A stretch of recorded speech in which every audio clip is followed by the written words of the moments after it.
Okay, this is huge, and I think you will like it. I guess you are familiar with the name SBoys3. This guy is literally a genius, and he's been praised in the VR community for the native SteamVR driver he made last year for the Meganex. Now he has done it again, this time for Pimax Dream Air. Yes, SBoys3 has been equipped with the Pimax Dream Air Lighthouse version headset, and the past 2 months or so he's been working on a native SteamVR driver for Pimax. But why is this such a big thing? And what is native SteamVR driver? A native SteamVR driver is what a few other headsets have been using out of the box for years. Headsets such as Big Screen Beyond and the Valve Index, of course. These headsets don't even use additional applications such as Pimax Play to enable or configure the headsets. You plug in the headset, start off SteamVR, it connects automatically, and you do all the device configuration from within SteamVR. So everything is controlled by SteamVR, also including the entire render pipeline. Now, Pimax has always been using its own software. First it was called PyTool, then it became Pimax Play.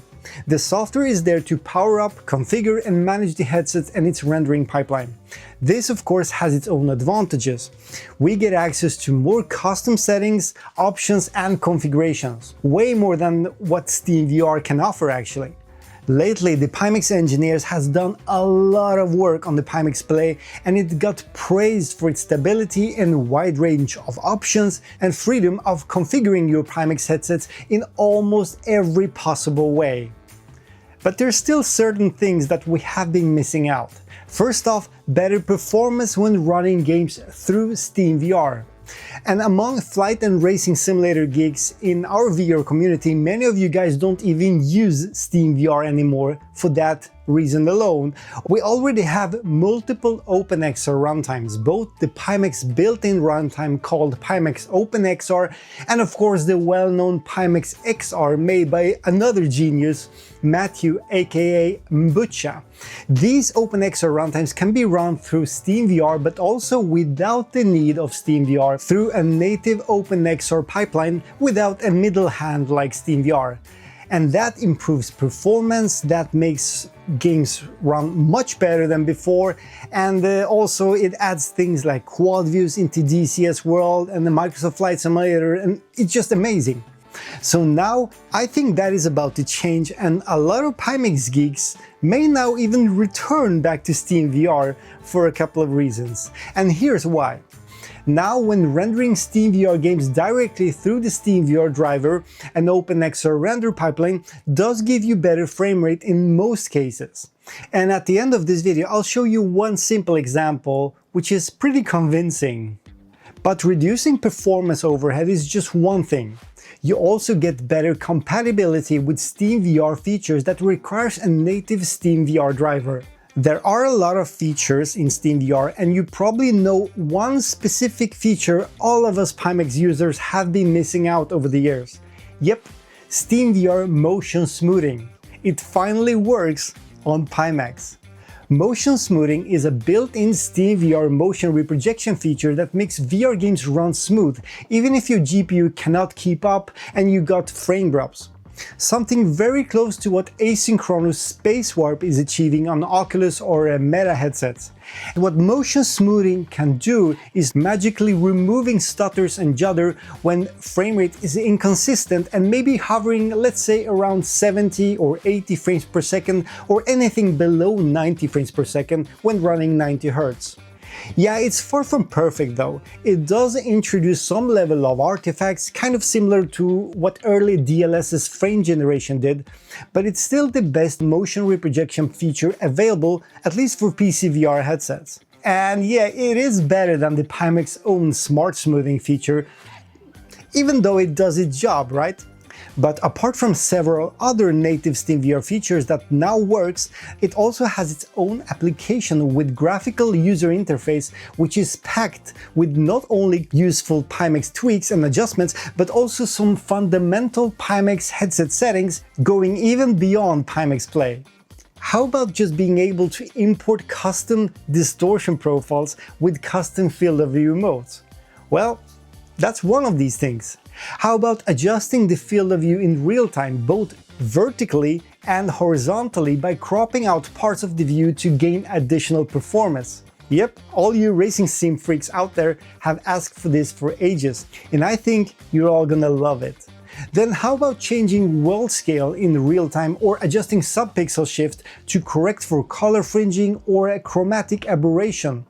You can configure the time warp correction, change maximum black levels on the micro OLED, customize your own hidden area mesh, and so many other things. So yeah, I told you, SBoys3 is a genius, and if you are familiar with what he did for the Megan X community in terms of visual clarity improvements, then you know what to expect here. I bet a lot of cool things will be added, such as more tweaks and, most importantly, multiple field of view modes and max binocular overlap modes, and then Tobii eye tracking support and slam tracking implementation. Yeah, this is crazy. It's huge for Pimax, and it's all thanks to one guy. And I have a feeling this is just the beginning. This is the first version of the software, which is going public anytime. Maybe it's already out when this video is published. At the time of recording this now, it's still tested internally only. I will do more in-depth videos touching all the settings and features of this app, but having all that said, let me just give you a few details and some heads up. First off, currently this driver only works with Pimax Dream Air, the Lighthouse version. I tried the Crystal Super, the Crystal Light, and they didn't even connect. Not even the Dream Air Slam prototype from CES connects. And that is because slam tracking is not yet functional with this driver. Secondly, there's only one distortion profile and the field of view mode available for the Dream Air at this time of testing, which maxes out at 100 degrees horizontally and 86 degrees vertically. But as I said, we can expect a whole bunch of profiles coming up, but for now this is all we can use today.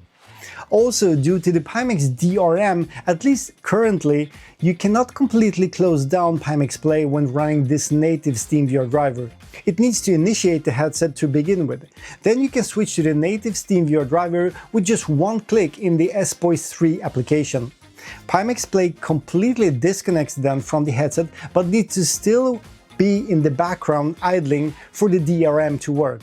So yes, that's the limitations as of now. Before we wrap up this video, I want to quickly demonstrate an example of the performance improvement running Half-Life Alyx on the Dream Air with this native SteamVR driver versus running it in the normal way through SteamVR using default Pimax drivers and the render pipeline managed by Pimax Play. I'm using an RTX 4090 with the Ryzen 5950X CPU as always. In both cases, Half-Life Alyx is running at max fidelity in-game and launched with these command lines: no dynamic resolution, fidelity level at 6, which is the highest possible, and MSAA at 2. We are rendering a very similar resolution in both examples. As you can tell, the Pimax driver does struggle to maintain 90 frames per second, often drops to 80 frames per second or even below. With the native SteamVR driver, the frame rate is locked at 90 frames per second with lower average frame times, and look at the significantly lower GPU utilization. Not even one single frame drop here. And this is just one major advantage of native SteamVR driver. In the upcoming few videos, I will show you more benchmarks and how incredibly well SteamVR motion smoothing works with Pimax running games and simulators. Yeah, so guys, we are in for a treat. And I would like to personally say thank you to you, SBoys3, for your incredible work with this driver. This is game-changing, and this will make the Dream Air an even more complete VR headset, simply a no-brainer, and something that's probably dominating the high-end VR industry by now. Thank you so much for watching, everyone. Please leave a like on this video, let us know what you think, and I'll see you in the next one.